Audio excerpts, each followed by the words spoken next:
Hi everyone, and welcome to the Build Your Online Business Using Groove with me, your host Nigel T. Best, and I'm with Jared. Well, we're going to jump into something that hopefully excites you, gets you going, and could make a huge difference to your business, because we're going to be talking about websites, the layouts, and can you get a template that can do all this? Because this can be quite complicated here, folks. It is quite a lot to take on board. There is a lot to go through.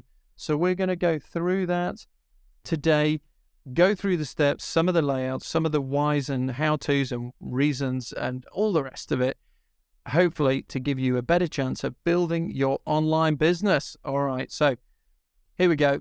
Come on, Jared, let's kick it off. What is the point? Well, first of all, do you need a website?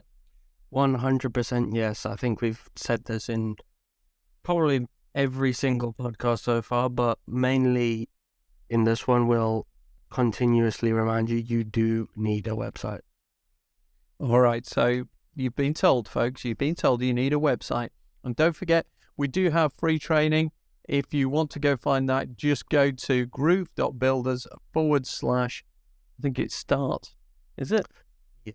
Or go to groove.builders and you'll see there, build a website, launch a website, publish a website in just 10 minutes. Oh my goodness. We're not asking a lot of your time, are we, if we can do it in that 10 minutes. So that'll kickstart you into this. But that gives you a bare bones. We need to delve into what goes on and all the things you need to consider. So the importance of attracting visitors, Jared, it's one of these things. This is where design comes in, isn't it? Because if you don't do your design right, people land on a website and what do?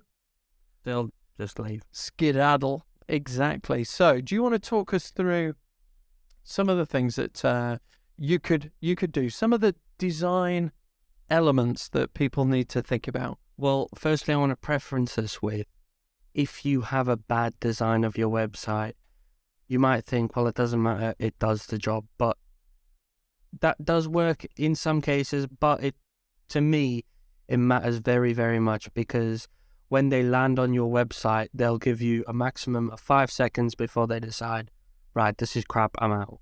But so you have to keep in your mind, you have 5 seconds to make a good impression. And that's where that first time they land on that page, that needs to be the grab. They need to read and see what's there and think, right, I'm in the right place. I'm looking for what I want. And that especially helps with SEO, Google rankings, and some of the more technical stuff Curtis will know about, but mainly helps keep those customers that you want to grab on your website and keep them scrolling. Folks, let's go back to those glorious days of newspapers, okay? You'll have heard a term above the fold. Well, picture this if you can. There was a stack of newspapers that a van just driving down a street, there'd be a small boy, and this great bundle of newspapers would be thrown at him and they'd roll to his feet.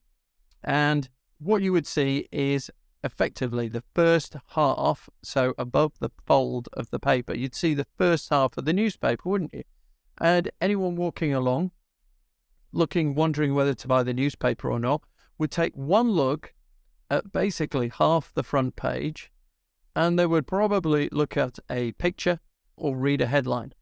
And that is what your website's got to do, because what would make someone buy the newspaper? It's a hook. It's a great headline. It's something that grabs your attention. So just like Jared's saying, we've got to do the same with our website. People are looking, thinking, do I need that newspaper? Is it for me? Oh, hang on. That looks interesting. So curiosity, a grabber, something of intrigue, opening up a loop that you need to close. In other words, you need to read the rest of the story to find out what happens. These are all things that, folks, they haven't changed for 100 years. This is something that you've got to remember when you're doing your website. Just think, if someone looked at this website, are they going to scroll? Are they going to move on? Are they going to click on it? And Jared, if they're not, as you say, they go. Yeah, I mean, that's the main point of your website, is you want to bring in customers. You don't want to do the exact opposite. I think the main thing is that headline, but alongside that, you want to do various other things. One of them being keeping it simple. You don't want a website that is overcomplicated. You don't want too much text and you don't want too much images. It's finding that right balance between them so that while they're scrolling, they're not overwhelmed with too much reading, also becomes like a book. They're not overwhelmed with too many images, else one, it'll slow down your website, and two, they won't even get the substance of what you want to be telling them, because sometimes images can't convey that properly. Yeah. Do you know, I'm reminded of some research that showed, have you ever been to a supermarket and you find someone stood there with a plate of something, and it might be little cubes of cheese or something, or different types of marmalade or something like that. And what market research has shown is that if you give people too many options, people cannot make a choice. So when you're talking about keep it simple, one of the best bits of market research in a supermarket is, do you like this one or that one? It's a simple choice. You've got to pick one.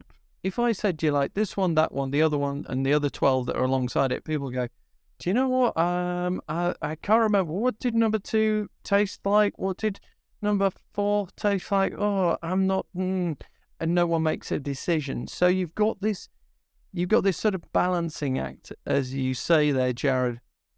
You've got to put up maybe one button or something that people can do, one piece of action. What do you want them to do? And too many times you see people who have, oh, check us out on Facebook. Don't forget our LinkedIn. What about Pinterest? Have you been here? We're on TikTok as well. And before you know it, people are being sent off in a myriad of different directions. And you might just get to the point where you go, well, I've got 15 options on this first page of a website. I don't know what to click. I don't know if I'm in the right place. So what do? They click on the YouTube one and they go to YouTube and they spend 5 hours watching different YouTube videos and they've forgotten all about you. So I love this idea of keep it simple. Yeah. Uncluttered, simple, clear, call to action. And what are you trying to do? Well, you've had someone come into your shop, which is your website, and you now want to encourage them to move towards purchasing something. So don't send them off to Pinterest or YouTube or LinkedIn or anything. Hide those little social media links way, way down. Get people to take the next action. Could be a freebie or whatever, but, where should we place that button, Jared? Right at the beginning. So when they land there, you want it just right next to, below, besides your headline. You want them not to have to further scroll. You want them to land, get the headline, and if they think, yep, this is what I want, click the button, buy it right there. No scrolling needed. So you're keeping all the important stuff when they first land on the website, and that's it. It makes it so much easier for them as a consumer. All they have to do is enter the website, read, see that, yes, that's what I want, click, buy, and it's done. It's no, you have to scroll all the way to the bottom to actually finally get the offer. You want it right there, simple for your customer. Yeah, and hey, folks, a lot of people have researched button colors, shape, fonts, and all the rest of it. Here's my advice. We know what color the button is on Amazon. Make yours the same, because we've kind of become conditioned. If we want to buy something, we look for that Amazon color shape button. So why not just mimic it? Try it. Don't become too clever. Don't become a subtle shade of puce or something in there for it. Just use something that's tried and tested. I mean, for goodness sake, if it didn't work for Amazon, they'd have changed the color by now. But, we're used to it. So do that. And I love what you say about, I think you could probably describe it as a visual hierarchy, which naturally draws your eye down a page or across a page to the thing that you want. And I know some people say, oh, having an enormous arrow pointing to a button is just, it's so gauche, it's so awful, it's terrible. and what have you. Don't be a snob about these things.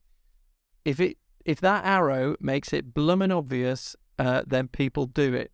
Honestly, if you had an arrow in real life pointing to a button that said "Do not press," I guarantee people are going to press it anyway. So what does the arrow do? It draws our eye. It makes us move towards.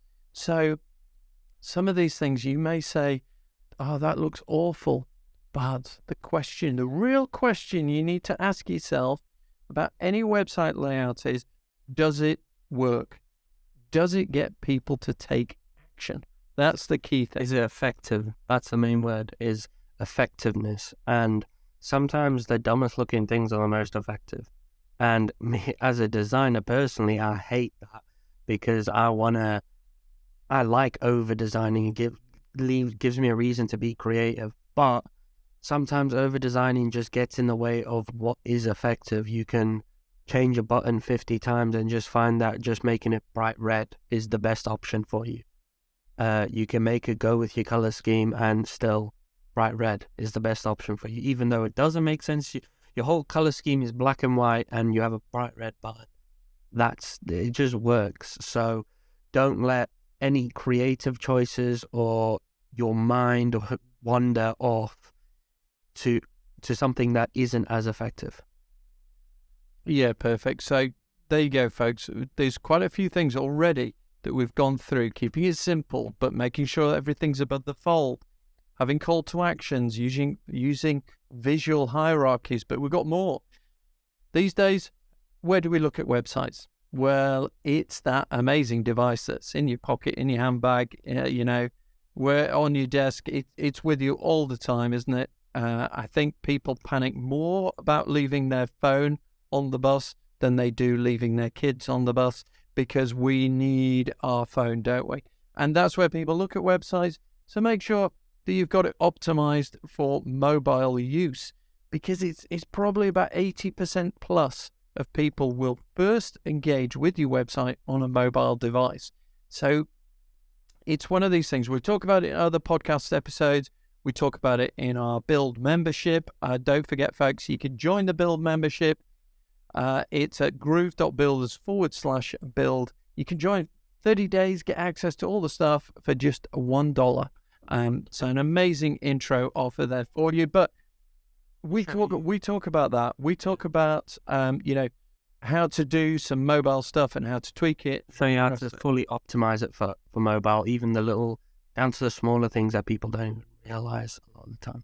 Yeah, there's some nifty things that are too big for mobile, so you can hide them, or not include them, or some very clever little things that we talk you through. The other thing, Jared, images. Yes. Very important. Okay. So another thing to be aware of here, folks. I think when you're using Groove and working with Groove, I think sometimes you might just want to use stock photos, even with other softwares.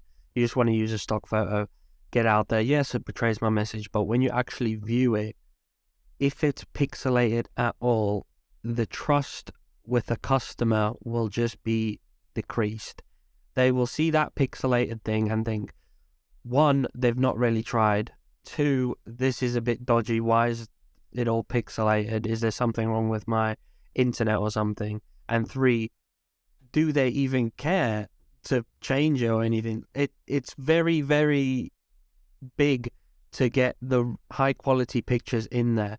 And by high quality, I don't mean massive sized images. It doesn't have to be huge and take up the entire space, which we spoke about in one of our previous videos, is how to optimize it, such as for mobile and everything. You don't want those pictures to be too massive, also just slow down your web load speed, and that's a disaster in its own. But you want it to be high quality and no pixels whatsoever. You want it to be crisp, because it gives your website such a clean feel if you have really good high quality images, especially if they're bright and colorful. If it's pixelated and bright, it'll just be like really distractive on the eyes. So you want it to be really high quality.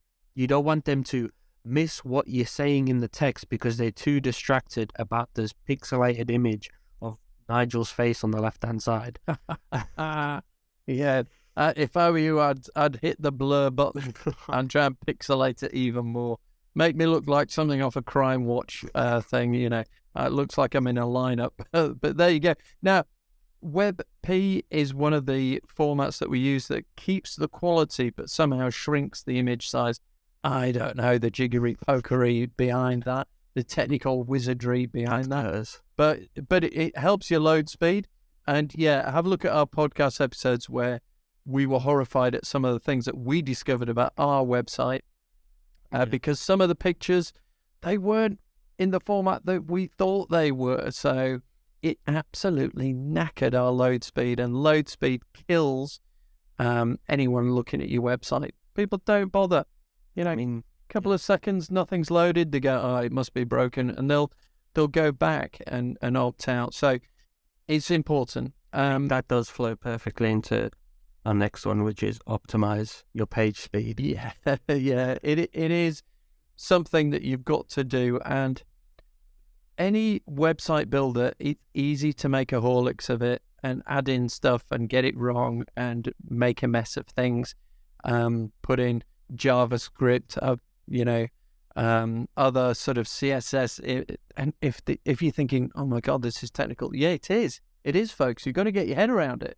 You've got to get your head around it, or you've got to find a solution. And we do have a solution that we're going to be bringing out for people, where we are going to give a sort of all-in-one website problem-solved template layout that you can literally just go in and just tweak a few words, and it will hit the spot. Okay, so that's our aim on this, is to all of these issues, all of these problems, all of these things that you got to think about. We just decided, you know what, we're going to just see if we can do it all for you, or 98% of it, and hand it over. And hopefully by the time this podcast episode comes out, that will be there ready and available for you. So have a look in the show notes, or have a look in the description if you're watching on YouTube below, and give it a go. Hey, it could save you a shed load of time and make things an awful lot better. So Jared, I'm coming back to the final point here, and I'm going to go back to Amazon. Use that again. I'm looking at two TVs. They're both priced at $399, and I don't know which to get.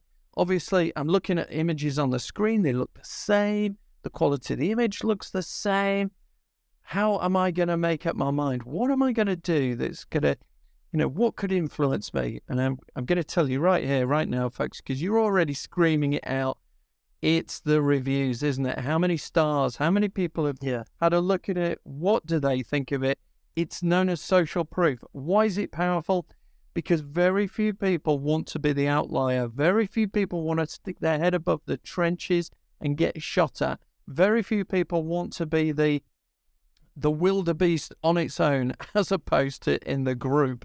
We just have that natural tendency to go with the flow. What have other people said? Oh, right, I've never met them, but I'm going to trust them. It's a weird thing. Go with it, folks. What does it mean? It means you need some social proof on your website if you can. Now, Jared, here's the thing. If you're a new business, you're just starting up, you're just building your online business using Groove, and you're just starting off, you probably haven't got any social proof. You probably haven't got any clients. You probably haven't got anything like that. So what you can use here, you can leverage something that's really clever. And the proof could be market information. It could be real world examples. So if you said, as featured on ChatGPT, which is a hot thing at the moment, people would sort of go, oh, right, well, if it's on ChatGPT, that must be right. Yeah. So leverage something. Over 93% of all statistics are made up. Put something like that in, and it just gives people reassurance that they are in the herd. They are not out on their own. They're not that wildebeest sort of eating a bit of grass, forgotten that everyone else has moved on and they're on their own and the lions are circling you and you're a goner. No, you want to be in the herd. And that's what social proof is. Social with other people. Proof, it's a fact. So if you do have people that have done something, gone through it, and it could be a small win, it could be a big win, it could be an amazing result, it doesn't really matter so long as you put it in. So you need to add a section there for social proof, don't you? 100%. I think even just something as small as getting a family member to go onto your website, go through it, and them give their critiques on what they think about it, even that little small bit, although you might think, well, that doesn't really matter, I want my customers to do it. Something as small as that could matter hugely, because firstly, you might not have any customers yet. And secondly, it'll help you get, just before you outroll your website or before you start sending customers to your website, they might point out something that you completely missed, and you were about to send customers to a website that was charging them £1,000 for whatever you were trying to sell. And that could have been a disaster for you. But luckily, you got your family member to test out your website, and they've noticed that small little detail. So something as small as that could be very big and helpful. Yeah, absolutely. So, test it. That's a great example. Test it, make sure it works. Also, make sure if you've got any social proof, you can put it in. And if you do have customers, go to them and, go back round to, if you can, go back round to them and just ask them a few questions and just say, could you say a video? And could you mention this, this, and this? And typically, what you're trying to get from this is you're trying to say to people, where were you? Where are you now?